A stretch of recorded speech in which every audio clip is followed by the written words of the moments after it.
আজকে আপনাদের সামনে একটি ভিডিও শেয়ার করব সালোয়ারের মধ্যে কিভাবে চ্যাপ্টা রাবার বা এলাস্টিক লাগাতে হয়। অনেকেই আছে চ্যাপ্টা রাবার লাগাতে পারেন না, লাগাতে গেলে অনেক সমস্যা দেখা দেয়। তো তাদের জন্য আজকের এই ভিডিওটি।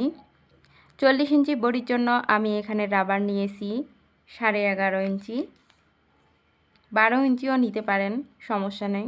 আমি এখানে 11.5 ইঞ্চি নিয়েছি। তো প্রথমে আমি এলাস্টিকটা দুই পাশে সেলাই করে নেব।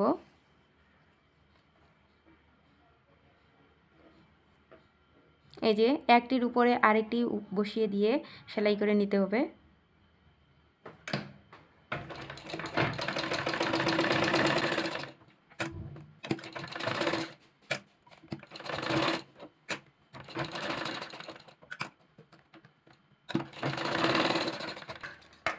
এই যে দেখেন, এভাবে করে আমি 4-5টা সেলাই করে নিয়েছি, ছুটে যাওয়ার কোনো ভয় নেই। এই যে এখন কাপড়টিতে আমি কিভাবে লাগাবো সেটি লক্ষ্য করবেন ভালোভাবে।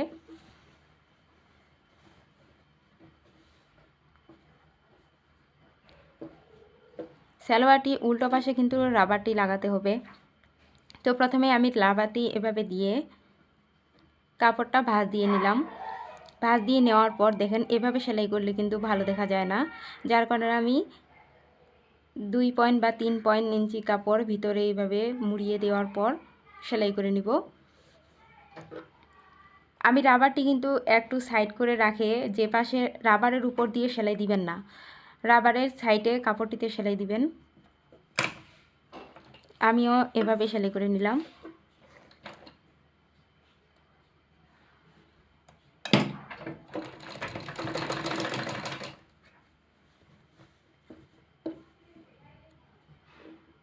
এই যে এভাবে করে 2-3 পয়েন্ট ভাঙা দেওয়ার পর বা মুড়িয়ে নেওয়ার পর রাবারের উপরে কিন্তু সেলাই দেওয়া যাবে না, সাইড দিয়ে সেলাই দিয়ে নেবেন। এভাবে মুড়িয়ে দিয়ে সেলাই দেওয়ার পর দেখেন সৌন্দর্যটা বেড়ে গেছে। এভাবে কিন্তু কাপড়ের ফিনিশিংটাও ভালো আসে। তো এভাবে করে আস্তে আস্তে সেলাই করে নেবেন।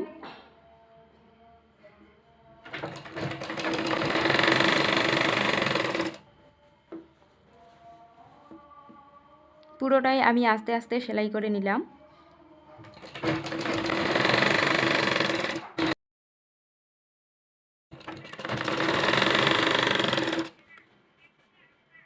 আস্তে আস্তে সেলাই করে নিতে হবে আর কাপড়টি এভাবে সরিয়ে দিতে হবে।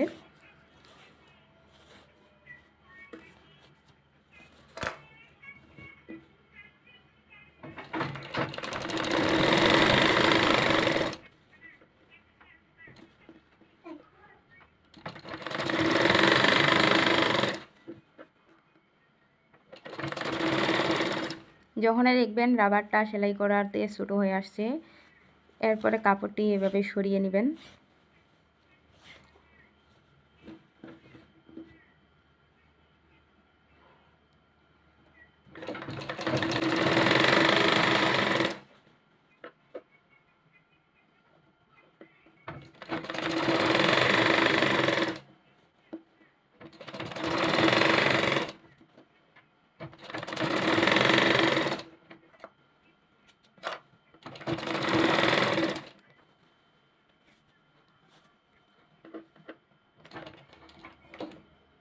সেলাই করার পর কাপড়টি একটু টান দিয়ে নেবেন যেমনভাবে পরে।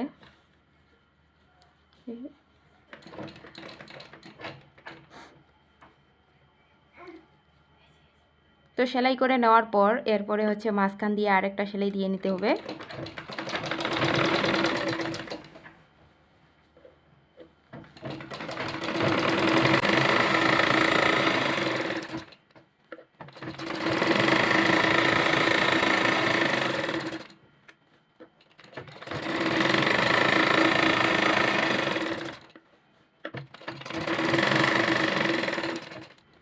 মাঝখানে সেলাই দেওয়ার পর হাত দিয়ে কিন্তু দুই পাশে সমানভাবে টান দিয়ে ধরতে হবে।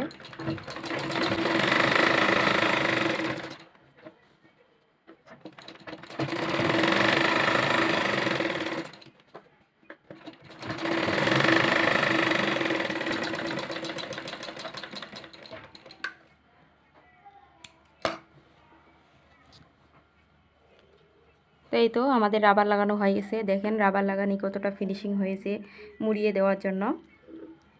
তো আমাদের ভিডিওটি আপনাদের কেমন লাগলো কমেন্টে জানাবেন। আজকের ভিডিও এই পর্যন্তই, আল্লাহ হাফিজ।